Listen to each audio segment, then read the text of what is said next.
Praise the Lord! Hallelujah! Pwede po ba tumayo tayong lahat sa presensya ng ating Diyos? Palakpakan po natin si Jesus sa kanyang mga ginagawa sa buhay natin. Pwede ba bago tayo magsimula, kamustahin mo yung nasa likod mo, nasa harap mo, sabi mo, you are blessed. You are strong in the Lord.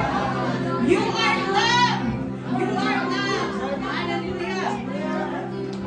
Bago po tayo magsimula, allow me to read this verse. Sabi po dito sa Roma, talatang 8, verse 35. Sabi po dito, sino ang makapaghihiwalay sa atin sa pag-ibig ni Kristo? Ang kaguluhan kaya? Ang kapighatian? Pag-uusig? Pagkagutom? Kahit kahirapan? Panganib o kamatayan? Sabi po sa verse 37, hindi. Sa lahat ng mga ito, tayo'y lalong higit pang magtatagumpay sa pamamagitan niya na nagmamahal sa atin. Amen. Sapagkat natindihan ko, walang makapaghihiwalay sa atin ng kanyang pag-ibig kahit ang mga tayo na mabuhay, ang mga anghel o mga pamunuan at ang mga may kapangyarihan, ang kasalukuyan at hinaharap, ang kataas-taasan o kalaliman o anuman, nilalangan hindi makakapaghiwalay sa atin sa pag-ibig ng Diyos na ipinagkaloob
Amen. Yan. So, dako na po tayo sa ating pong tithes and offering.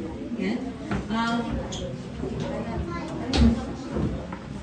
Ayan. So, basahin po natin yung Malakias 3:10. Sabi po dito, dalhin ninyo ng buong buo ang inyong mga ikasampung bahagi sa tahanan ng Diyos upang matugunan ang pangangailangan sa aking tahanan.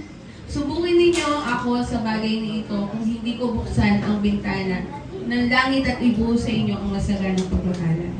So sabi nga po sa kanya pong mga salita, ganun din po sa 2 Korinto 9 verse 6 to 8. Ito ang ibig kong sabihin, ang nagtatanim ng kakaunti ay aani ng kakaunti at ang nagtatanim ng marami ay aani ng marami. Ang bawat isa'y dapat magbigay ayon sa kanyang pasya, maluwag sa loob at hindi napipilitan. Yan. So, sapagkat iniibig ng Diyos ang nagbibigay ng may kagalakan. Yan. So, iniibig po ng Panginoon ang nagbibigay ng may kagalakan. Katulad nga po nung sa awitin natin kanina, sa bawat araw ang Panginoon hindi niya tayo pinapabayaan. Amen? Amen. Patuloy niya tinutugunan ng ating mga pangangailangan. Yan. At nararapat lamang po na ibigay natin ang para sa Panginoon.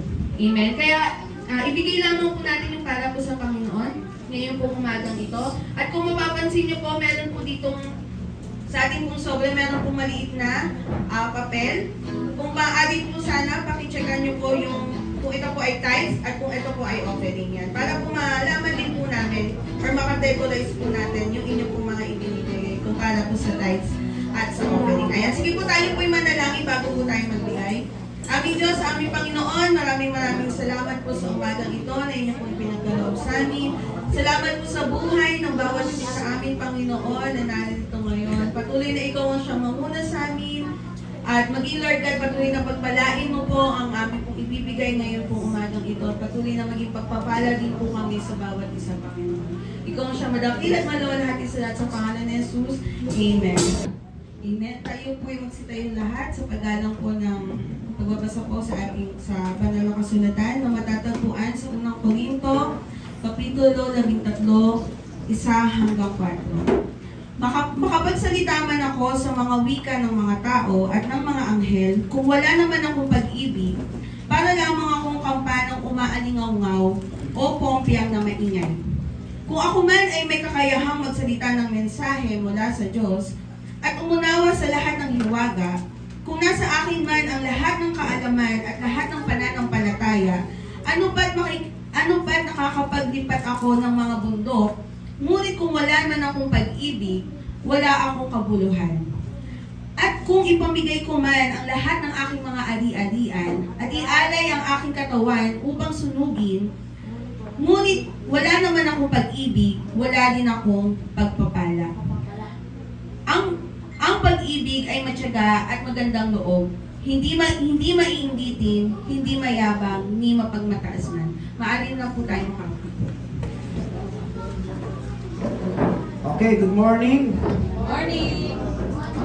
Good morning sa isa't isa. Good morning kayo. Good morning! Siyempre, good morning kay Lord. Palakpakan natin siya.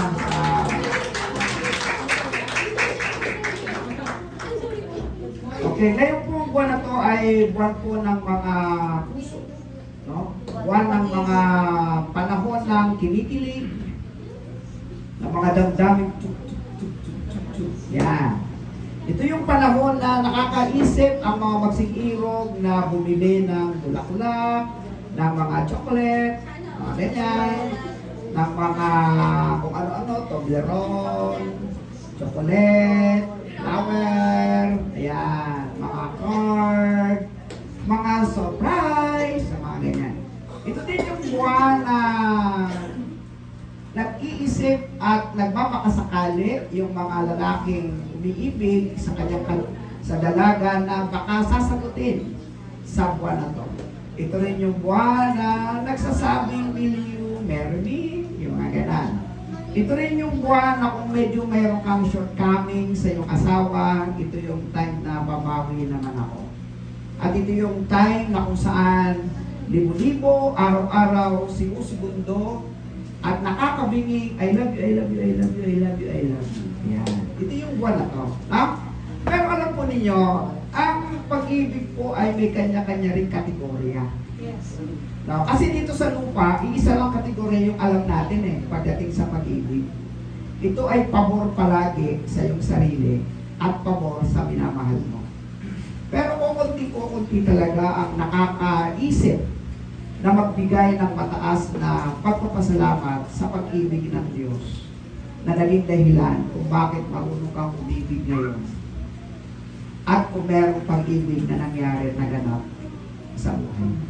Kaya ngayon pong umagang ito, atin lamang pong itatama yung konsepto ng pag-ibig kung ano man ang meron tayo. At itataas natin yung pag-ibig ng Diyos sa ilalim ng mga pag-ibig na alam natin na meron tayo dito sa lupa. Ano-ano ba yung pag-ibig na meron tayo sa lupa? Pag-ibig sa mag-asawa. Pag-ibig ng magulang sa kanyang mga anak. Pag-ibig sa magkakapatid, pag-ibig sa magkaibigan, pag-ibig sa kakilala, pag-ibig kahit sa kaaway. Lahat ng kategorya ng pag-ibig na binanggit ko, lahat po yan ay sumasa ilalim sa napakalaking pag-ibig ng Diyos sa atin. Okay? Kasi kung wala po itong pag-ibig ng Diyos sa atin, lahat ng pag-ibig at kategorya ang sinabi ko sa inyo, lahat po yan bali-bala. At yan ang pag-uusapan po natin. Ang paksa po natin ngayon ay without love, all is nothing. Kung walang pag-ibig, lahat ay bali-bala. Sa unang Korinto, Kapitulo 13, talatang 1 hanggang 4, basahin nga po natin ng sabay-sabay at gusto ko pong basahin natin ito na meron pong diin, pagbibigay po ng pansin sa bawat letra ang salita, sapagkat meron pong mahalagang mensahe ito agad-agad sa atin. Simulan po natin. Makapagsalita man ako sa mga wika ng mga tao at ng mga anghel, kung wala naman akong pag-ibig, para lamang akong kampanang umaalingaw o kumpiyang na maingay. Kung ako man ay may kakayahang magsalita ng mensahe mula sa Diyos at umunawa sa lahat ng iwaga, kung nasa akin man ang lahat ng kaalaman at lahat ng pananampalataya, ano pa't makakapagpalipat ako ng mga bundok? Ngunit wala naman akong pag-ibig, wala akong kabuluhan. Pamigay ko man ang lahat ng aking mga ari-arian at ialay ang aking katawan upang sunugin. Ngunit wala naman akong pag-ibig, wala rin akong mapapala. Ang pag-ibig ay matyaga, magandang loob, hindi mahihitin, hindi mayabang, hindi mapagmataas. Sa 1 Kapitulo 3, talatang 16, ito po yung pinakapusong talata ng banal na kasulatan. Ito yon, John 3:16, sapagkat gayon na lamang ang pag-ibig ng Diyos sa sangkatauhan, kaya inibig niya ang kanya kaisang-isang anak upang ang sino mang sumampalataya sa kanya ay hindi mapahamak kundi magkaroon ng buhay na walang hanggan. Kanino ba talaga nagsimula ang pag-ibig? God is the origin of love. Ang Diyos ang unang umibig sa atin. Unang Juan, Kapitulo 4, talatang 11. Basahin po natin. Tayo ay umibig sapagkat ang Diyos ang unang umibig sa atin. Ang inibig ng Diyos, tayo, ay hindi naman masunurin, masuwayin tayo. Hindi naman tayo mababait. Mga salbahin tayo na inibig ng Diyos. Ang dami-dami nating pagkukulang sa Kanya, pero inibig ng Diyos. Ang tawag sa atin na malayo sa Diyos ay makasalanan. Pero sa kabila nun, God loves you as sinner. Okay? Makasalanan tayo, pero inibig po tayo ng Diyos. Roma 5:8, basahin po natin. Ngunit pinatunayan ng Diyos ang kanyang pag-ibig sa atin nang mamatay si Kristo para sa atin nung tayo'y makasalanan pa. Yung ating pagiging makasalanan ang siyang naging dahilan ng pagpapadama ng pag-ibig sa atin ng Diyos sa pamagitan ng kanyang anak na namatay para sa atin. Hindi lamang sa pagmamahal sa atin bilang makasalanan, ibig na ibig ng Diyos na tayo ay maligtas lahat at hindi mapunta sa impyerno o sa kapahamakan. God saves you from hell, from the lake of fire. Tayo po'y iniligtas ng Diyos sa impyerno, sa dagat-dagatang apoy. Ikalawang Tesalonica 1:9. Basahin po natin. Magdurusa sila ng walang hanggang kapahamakan at mahihiwalay sila sa Panginoon at sa dakila niyang kapangyarihan. Kung hindi po umiral sa Diyos natin ang pagmamahal, magdurusa ang mga makasalanan. Tayong mga tao ng walang hanggang kapahamakan at mahihiwalay tayo sa Panginoon at sa dakila niyang kapangyarihan. Mateo 13:50, at ihahagis ang masasama sa naglalagablab na apoy. Dooy mananangis sila at mangagalit ang kanilang mga ngipin. Ang pinag-uusapan natin ay hindi pansamantala. Ang pinag-uusapan natin ay hindi limitado ng 1 buwan, 1 taon, 5 taon. Ang pinag-uusapan po natin naglalagablab na apoy, mananangis at nangangalit ang kanilang mga ngipin ay pang walang hanggan at walang katapusang pangyayari. Okay? Patay ka na, ang iyong kaluluwa umakyat sa langit, napunta sa impyerno, sinusunog, nararamdaman ng init, ng lagablab ng apoy, pero hindi ka mamatay-matay. Nagsasaksakan na sila, sige, patayin mo ko, durugin mo yung leeg ko, putulin mo yung ulo ko, pero buhay ka pa rin. At nararamdaman, at yun po ay magpakailanman. Doon niya tayo gustong iligtas. Doon niya tayo gustong sagipin ng pag-ibig ng Diyos. Katunayan sa Mark 9:43, anong sabi po dito? Kung ang kamay mo ay nagiging sanhi ng iyong pagkakasala, ano sabi? Putulin mo ito. Tuloy natin magbasa. Mas mabuti pa ang pumasok sa buhay na walang hanggan na putol at isang kamay kaysa may 2 kamay na mapunta ka sa impyerno sa apoy na hindi mamamatay. Naunawaan po ba niyo kung gaano kataas ang pagpapahalaga ng Diyos sa iyo at doon sa langit na pupuntahan natin? Kung mamimili ka, buo ang katawan, gwapong-gwapo kang namatay, makinis ang iyong balat, pag tinignan ka sa iyong ataol, ang sasabihin ng mga tao, parang natutulog lang. Di ba? Ang gwapo-gwapo pa rin, ang ganda-ganda pa rin, katawang lupa. Pero ang kaluluwa nasaan? Kung ang kaluluwa ng magandang katawan na iyong binigyan ng pansin dito sa lupang nakahiga sa ataol, ay mapupunta naman sa dagat-dagatang apoy, yung kanyang kagandahan, sunog na hindi naman siya mamatay-matay. Kaya sabi dito, ayoko, mas gugustuhin ko pa kung pilay ako, mas gugustuhin ko pa bulag ako, mas gugustuhin ko pa ako'y walang kamay. Basta tiyakin ko lang na yung buhay ko at kaluluwa ko sa langit. Alam niyo kung bakit? Kasi pagdating mo naman sa langit, lahat ng putol, buuli. Tama? Lahat ng bulag na mata, makakakita uli. Lahat ng paang putol, nakakalakad ulit doon sa pupunta sa langit. Pero hindi doon sa mapupunta sa impyerno. Diba? Kaya ito alam po ninyo, pag hindi ito naintindihan ng mga tao sa lupa, ang Diyos talaga kung kailan lang kailangan, saka lang mapapansin. Pero yung bigyan mo ng atensyon ng Diyos, bigyan mo ng oras, sarili niyang oras, o ulit ko ha, sarili niyang oras, sarili niyang schedule, sarili niyang panahon. Pag ito'y nagawa mo, naniniwala po ako, naintindihan ninyo ang pag-ibig ng Diyos at naintindihan nyo rin yung pagpapadama ng pag-ibig mo sa ating Diyos. Katunayan, walang sino mang gustong mapahamak ang Diyos. Sa pag-ibig ng Diyos, walang sino mang gustong mapahamak. Basahin po natin ang sinasabi. Ang Panginoon ay hindi nagpapabaya sa kanyang pangako gaya ng inaakala ng ilan.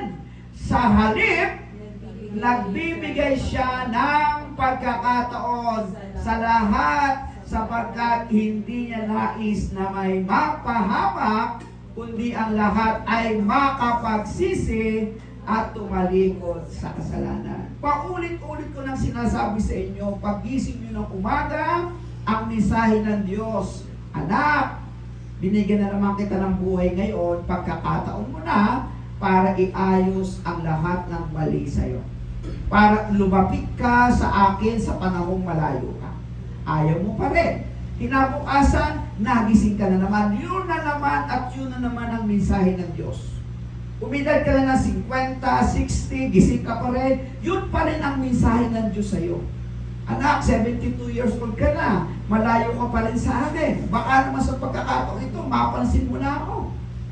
Eh ayaw pa rin hanggang namatay ng 80 na ang kanyang buhay. May magagawa pa ba ang Diyos? Wala na. No?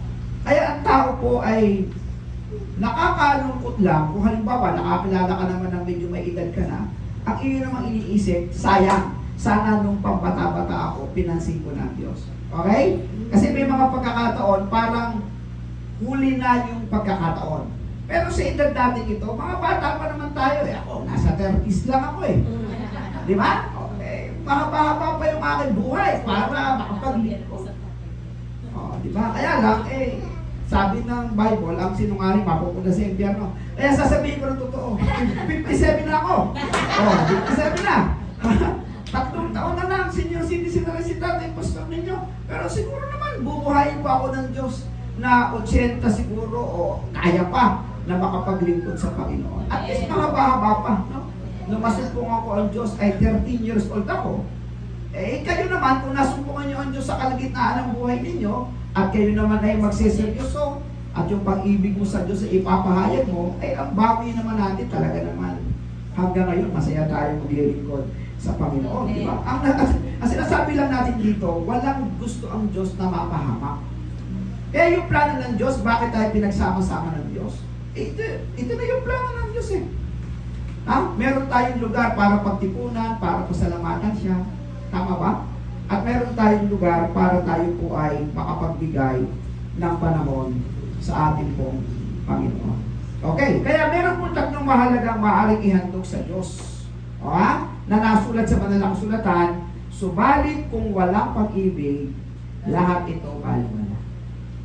Ano-ano ba yung mahalagang pwede mong ihandog sa Diyos, pero kung walang pag-ibig, lahat ito ay baliwala. Sabi nga, best offering, no love, nothing.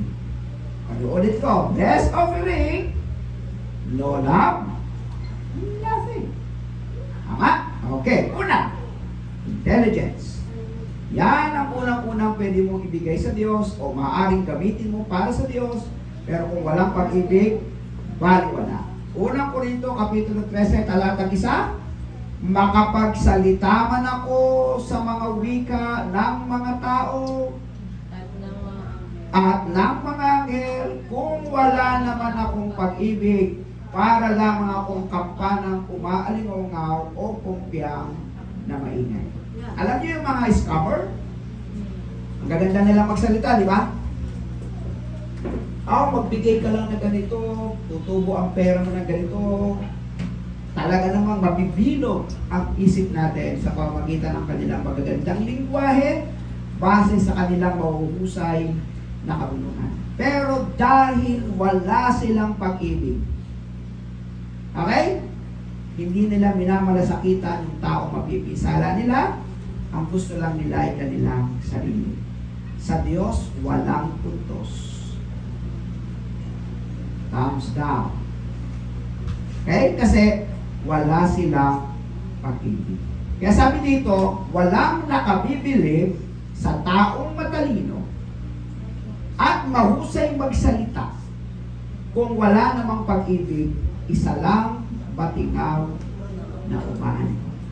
Kaya sabi nung anak natin, sinungaling ka naman, ipangako ka ng pangako, hindi mo naman tinutupad.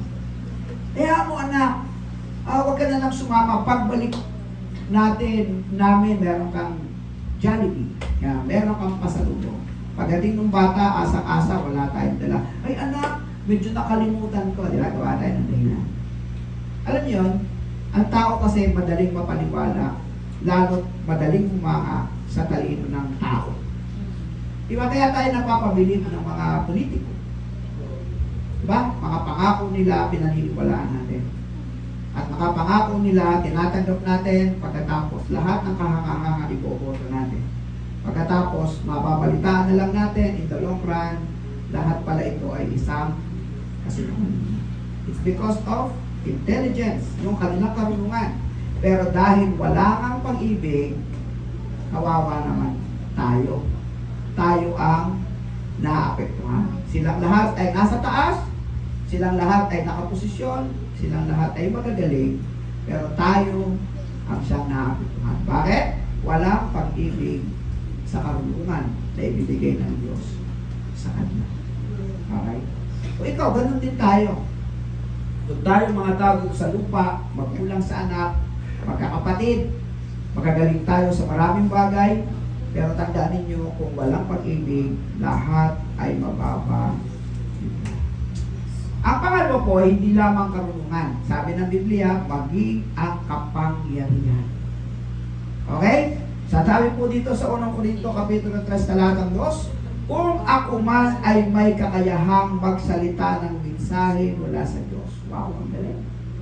At umunawa sa lahat ng hiwaga. Napakagaling. Kung nasa akin man ang lahat ng kaalaman, sobrang galing mo na. At lahat ng pananampalataya, nalampasan mo pa ang sobrang kagalingan. Ano pa't nakapagpapalipat na ako ng bundok? Eh, ikaw na. Kahanga-hanga ka sa iyong mga galaw. Ngunit, wala naman akong pag-ibig. Ano sabi ng Biblia? Wala akong diba? Kahit paano, ano ba ang katayuan mo sa panahon ito? Diba? Ang magulang sa anak, kapag po walang pag-ibig, ang sinasabi ng magulang, oy, magulang mo ako, anak lang kita. Diba ba? Parang gumagalaw ang mundo at daigdig sa buong maghapon ng pagsasama-sama sa buong isang taon, alang-alang na lang. Pero pag hindi mo nilipatan ng pag-ibig, alang-alang lang na tayo'y mag-asawa, wala. Walang kulay. Alang-alang lang na kayo'y aking mga anak, magtatrabaho ako, walang kulay. Kahit pa ikaw ay napakataas ng kalagayan sa iyong sitwasyon, hindi po lahat ng mga anak ng mayayaman ay masaya. Hindi po lahat. Akala po natin, porque sila may pangalan, mayayaman sila, masaya sila sa kanilang kalagayan. Sa maraming pagkakataon, hindi po. Kasi meron pong hinahanap ang tao na higit pa sa material na bagay. Tama ba?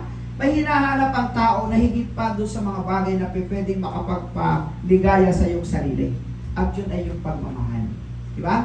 Yung oras, yung panahon na pwede mong ibigay sa inyong mag-asawa, sa inyong mga anak, at sa bawat isa sa atin.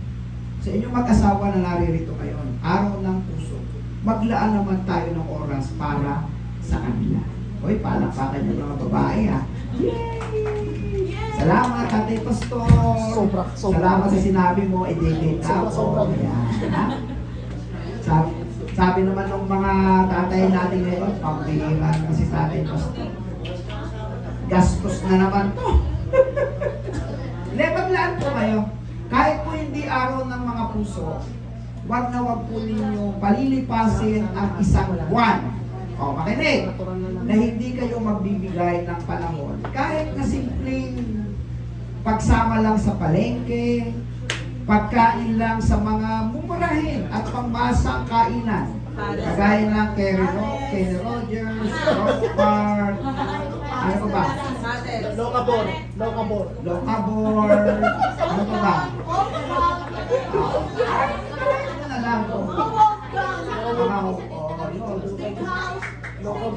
Kasi sobrang mahal. Nagkagulo na sila. Hindi kasi sobrang mahal naman kasi sa McDonald's, sa Jollibee, sa mga Popeyes. So, sobrang mahal naman kasi dyan. Kaya huwag yung dadalhin. Dadalhin nyo sa mga North Park, mga Dildo, mga Viking, Dadalhin sila. Ay, kinikilig yung mga asawa. Sana matupad yung sinasabi ni natin. Okay. So ito po yung sinasabi ko sa inyo. Anuman ang katayuan nyo sa buhay, maaaring nabigyan nyo ang pamilya nyo ng sasakyan, ng bahay. Kung hindi po ito paghaharian ng pag-ibig ng Diyos, malungkot pa rin po tayo eh. Isipin po ninyo, nasa inyo na ang lahat ng bagay. Pagka naman namatay tayo papunta sa kabilang buhay, hindi naman tayo sa Diyos. Anong masaya doon? Hindi po yan. Alam niyo, mas matutuwa ang Diyos eh. Mas matutuwa ang Diyos doon sa simple lang ang buhay, pero mahal siya. Mayroong panahon sa Kanya. Mas matutuwa ang Diyos. Kasi ang pamor ng Diyos, lahat, sa Kanya, na anak niya, minamahal. Di ba? Oh, yung isang istorya tungkol kay Doña Consolacion Resurrection. Di ba? Mayaman siya dito sa lupa. Nung siya'y mamatay, ang sabi niya, Panginoon, sabi mo, kapag ka ako'y tumanggap sa iyo bilang sa inyo pa tagapagligtas, isusulat mo yung pangalan sa aklat ng buhay. O di hinanap. Hinanap ng tagabukas ng aklat, hinanap yung pangalan. Aba, narito ka nga. Doña Consolacion Resurrection. Abay, tama lang na naandyan ako. Kasi nung ako'y nasa lupa, lahat ng mga simbahan doon, ako ang nagpatayo. O, di ba, yaman niya. O, lahat ng lumalapit sa akin, binigyan ko ng mga tulong. Mga estudyante, binigyan ko ng mga scholarship. O, meron ako mga charity foundation. O, lahat na, inisa-isa. Kaya tama lamang na ako ay naandyan. O, di ba? O, sabi po sa lupa, sa Biblia, meron daw po akong mansyon diyan sa langit at may silid na pwede kong tuluyan. Ako po naman meron. Ayun po. Tinuro yung napakagandang bahay, mansion talaga. Tuwang-tuwa naman siya. Ay dapat lang kasi sa lupa, doon niya ako. Kaya dito sa langit, ine-expect ko maganda din yung aking magiging tutuluyan. Ay di hinanap. Ako po, dito po ba yung meron daw po akong silid dito. Ay wala po kayo dito. Uy, nasa ng aking silid doon po sa kabila, sa likod ng mansyon. O, pagdating sa likod ng mansyon, bagong-bagong na bahay ang kanyang nakita. Galit na galit si Doña Consolacion Resurrection at ang sabi niya hindi pwedeng mangyari yan. Kasi ang dami kong nagawa sa lupa. O, ayun, sabi po nung katiwala doon, alam niyo Doña Consolacion, dito sa langit may patakaran kami. Ang ginagawa naming silid at ang ginagawa naming bahay na tutuluyan ng bawat isa ay nakadepende sa mga materyales na ipadadala niyo dito sa langit. Ewan ko kung naiintindihan yung ibig ko sabihin. Kasi, binisualize, binidyo yung ginawa ng Doña Consolacion habang nagpapagawa ng mga simbahan. Ang sinasabi niya sa lupa, ako ang nagpagawa niyan. Ako ang nagpagawa niyan. Ilagay niyo yung pangalan ko, Doña Consolacion.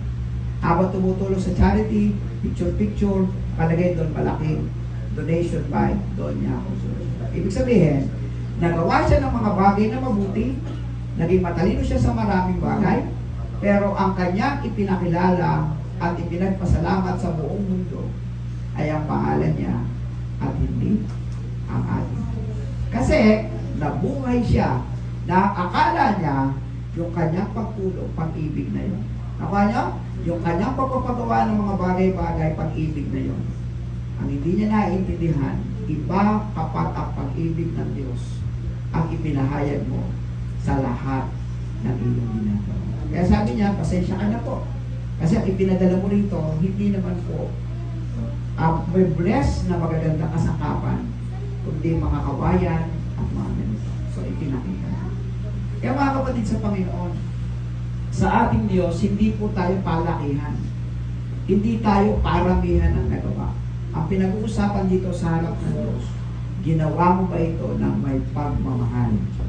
Ha? Ginawa mo ba ito ng may pagmamahal para sa Kanya na ikaluluwalhati ng aking pangalan? Ito ang pangatlo. Kaya sabi dito, walang nakabibilib.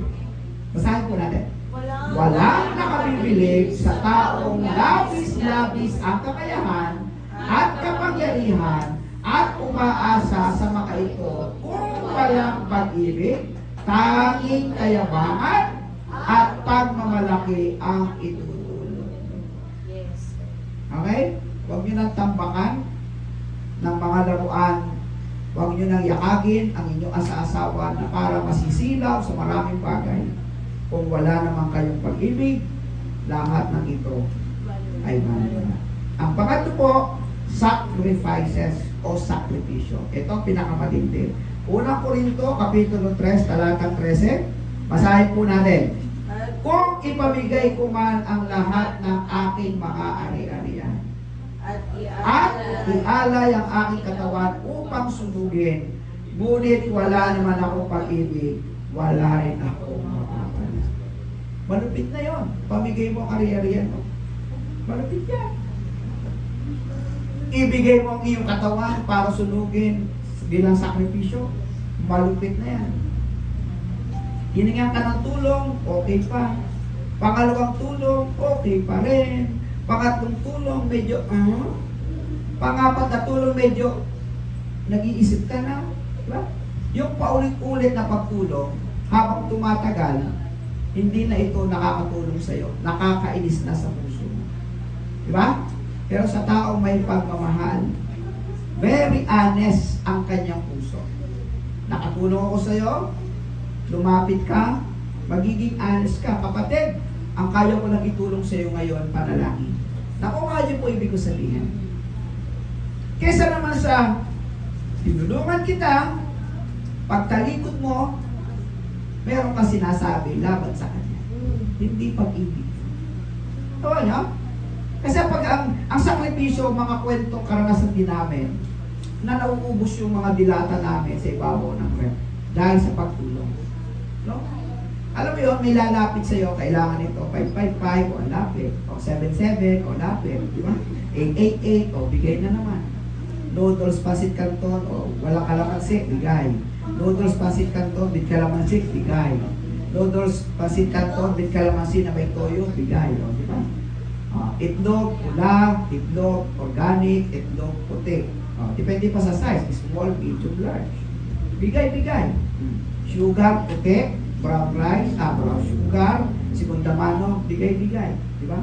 Pagbukas ni rep, may langulisa, bigay. Pagbukas ni rep, skill langulisa, bigay. Kasi may nangangailangan. Yeah? Pero alam niyo, kung wala pagmamahal, ang hirap. Sa totoo lang, hindi ganun kadali ang mag-sacrifice, lagot meron kang pamilya. Yeah? Pero maging honest ka. Tama yung pagtuturo din ng aking may bahay. Papa, may anak ka rin. Tama nyo? Papa, may pamilya ka rin. So kung hindi mo talaga kaya, ang ibigay mo, pagmamahal na may panalangin. Amen. Ang mahalaga, hindi ka tumutulong na pagtalikod ng tinutulungan mo, meron kang sinasabi. Tama nyo? Ang mahalaga, hindi yung pagtumulong ka sa iyong kapwa, pagkatapos mag-aaway kayo ng asawa mo. Hindi po pagmamahal. Ang pagmamahal ay ang pagiging totoo ng kung ano ang nilalaman ng puso. Kasi alam nyo, dito sa grupong ito, kung wala itong pagmamahalan, hindi po sa lahat ng panahon wala tayong pangangailangan. Kung natyan po lang na tayo po ay nasa pandemic, nung panahon na tayo magkakakilala, at tayo ay naka-GC, palagay ko yung bigayan natin, baliktaran eh. Di ba? Meron nangangailangan dito, o meron pa ako dito sa sardinas, ganito, para ba makakarating sa iyo dyan? Di ba? Alam niyo na yun? Pero ngayon lang tayo nagkakilala. Kagaya po, mamaya, meron tayong nasunugan. Dinala namin ng mga nakaraan ng bigas, damit, nagaling din sa inyo. Dinala namin yon. Pero dahil po sa nakita namin sitwasyon, nasunog yung kanilang yung kanilang mga gamit ng pang-eskwela, merong bata na kailangan ng diaper, ng gatas, ng ganito. Nilagay ng Diyos sa puso ko, bumalik ka at bigay mo sa kanila yung kanilang pangailangan. Nag-ipon ulit ako. At yan, nasa bahay. Nakaipon tayo ng mga ilang piraso ulit. Meron na kami itlog, meron ng Lucky Me, mga ganyan, na pwede ibigay. At dadalhin ulit natin ng alas 3. Ang nagtulak, hindi yabang. Nakuha nyo? Ang nagtulak, hindi yung pagmamalaki na makikilala ako dito. Ang nagtulak sa akin araw-araw na makahingi ng tulong, yung pagmamahal.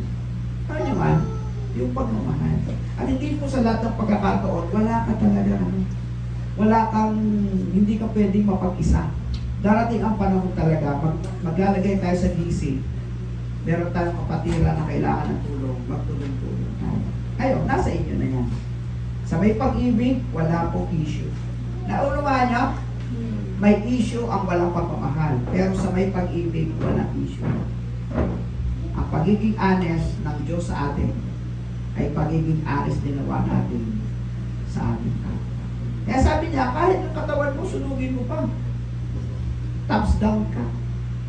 Kahit na lahat ng ari-ari mo, ipamigay mo pa. Thumbs down ka. Sa Diyos, ganyan. Sa tao, pinapanampakan ka. Pero sa Diyos, ganyan ka. Bakit? Kasi alam ng Diyos, sa puso mo, kapaimbabawan at kahipokrituhan naman ang ibinibigay mo sa kapwa tao. Hindi naman ito totoo sa harapan ko. Kaya basahin po natin itong statement na to. Walang nakabibili kahit ibigay mo na ang lahat-lahat. Ubusin mo na ang oras at panahon sa iyong paglilingkod sa Diyos. Ano pat wala kang pakialam sa iyong sarili. Kung walang pag-ibig, magiging ang lahat ay kapaimbabawan at kahipokrituhan. Diba? Kasi ganyan ng ating Diyos. Yung kanyang ginawa sa atin na tayo makasalanan, ayaw niyang mapahamak ang lahat. Pag tayo po'y natuto makipag-isa kay Kristo, ang turo sa atin ng Diyos, magmahalan tayo, mag-ibigan tayo, magtulungan tayo sa isa't isa. Sino saan magsisimula? Sabi niya, magsisimula sa mga unang nanampalataya sa Kanya. At dahil ayaw ng Diyos at tayo po ay mapahama, kahit yung mga mahal sa buhay natin, ayaw naman natin silang mapunta sa impyerno, di ba? Kaya po nakakilala tayo sa Panginoon, dinadala ng Diyos sa atin ang habag at pagmamahal. Nananalangin tayo ng todo-todo na sana ang mga mahal sa buhay makakilala din sa Panginoon.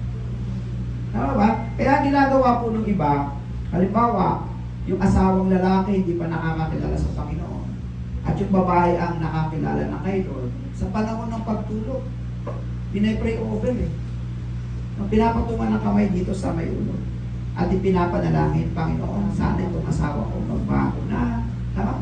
Habang humahapok pa, habang gumaganon, pinapanalangin naman ng asawang babae, Panginoon, sana po, kinusin yung asawa ko, na isang araw, may isama ko sa church, isang araw magbago. Diba? Bakit? Kasi ang isip natin, paano naman siya? Ay alam ko, na ang impyerno, walang katapos ang apoy, naglalagab na. Ako okay na, paano naman siya? Kaya tulo-todo yung kanyang panalangin. At nagugulat na lang yung nagpe-pray. Isang araw, yung lalaki pa ang magsasabi, Mahal, ba't di pa kayo nagbibihis? Magsimba na tayo. Dinalagyan ka ba? Diba? Magugulat ka na lang talaga. Totoo lang. Lahat ng mga anak niyo ipag-pray nyo. Asawa nyo, kapatid nyo, lahat ipag-pray nyo. Lahat ng hindi nagbabago pa, pray lang ng pray, pray lang ng pray. Huwag kayong magsawa. Kahit abutin pa ng taon yan. Kapapanalangin mo, magugulat ka na lang. Kasama mo na silang sumasamba sa Panginoon. Sabi nga nung isang nag-testimony sa amin, nung kahapon, nung magkaroon ng baptism, sabi niya, alam niyo, nung una, nung makilala ko ang Panginoon, sobrang panlalait sa akin ng aking mga kapatid. Ay meron ako isang kapatid, napunta ng Riyadh, na born again. Pagbalik niya, kuya, Kristiyano na rin ako. Di ba? Di dalawa na sila. Ngayon, buong pamilya na niya. Ganyan po yan. Kinakailangan po natin silang tulungang ma-influensyahan na makakilala sa Panginoon. Ito po'y pagmamahal. Ito po'y pagmamahal. No? Ito po ay galing dito sa ating puso. Kaya ano po yung hamon? Kung ang lahat na ipinapakita mo na paglilingkod, makinig kayo, pagiging masipag sa pagdalo at paggampan ng mga sumusunod, panalangin, pagsamba, pagbabasa ng Biblia, pagpapatotoo, pagbabahagi ng Ebanghelyo, kung ito ay walang pag-ibig ng Diyos, huwag mo na lang ituloy. Kung sisimba tayo ng sama-sama nang wala kayong pagmamahal sa Diyos, huwag na lang kayong sumama. Kasi hindi rin kayo magiging masaya sa awitan, sa bigayan, sa pagtutulungan, at sa mukha ng mga nakakatabi nyo ngayon. Di ba? Masaya ba kayo sa mga katabi nyo, sa mga mukha nila?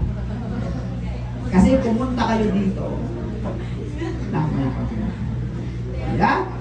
Kung magbibigay kayo, kagaya kanina, nagbigay tayo, nang wala naman kayong pagmamahal, huwag mo na lang ibigay. Kasi sa Diyos, thumbs down yan. Pero maliit, malaki, pumunta kayo dito, dala-dala nyo yung para kay Lord, at alam niyo ito'y pagsamba, thumbs up tayo. Kay Lord. Kasi ginawa natin ang may pagmamahal. Pumunta kayo dito, napipilitan, walang pamamahal, huwag na lang kayong mag-church. Tama ba yan? Pumunta kayo dito, bagsak ang inyong damdamin, madami kayong problema, mahal nyo ang Panginoon, dinala kayo ng pag-ibig ng Diyos, pumunta kayo dito, uuwi kayo, masaya, may kapayapaan, may kagaanan ng kalooban. Bakit? Kasi tayo ay nagsama-sama dahil may pag-ibig ng Diyos sa atin, at may pag-ibig tayo sa ginagawa natin, at may pag-ibig tayo sa isa't isa. Bakit gano'n? Kasi kung walang pag-ibig, lahat ay baling. May magandang inawit kanina ang Yada Worship. Yung pangalawang huling awit. Yung huling awit. Ang ganda ng kanyang lyrics. Pwede bang bumalik uli ang Yada Worship dito? At ipaawit yung second worship song. Ang ganda po ng kanyang lyrics. Sige po. Tumayo po tayong lahat at magpo-closing prayer na rin po ako. Gusto ko lang po nating maisa-isa, no? So ako yung pupunta doon sa lugar na yun kasi gusto ko umawit. At gusto ko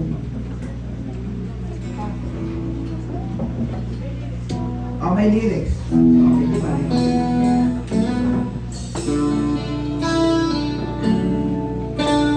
lyrics pala.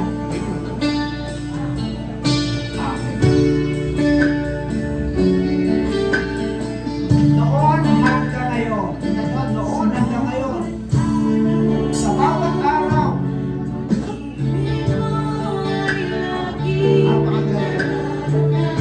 Grabe ang pag-ibig ng Diyos. Walang oras. Walang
Panginoon, ang pagtaas po namin ng aming mga kamay ay ang pagsasabing ikaw lamang o Diyos ang aming sinasamba.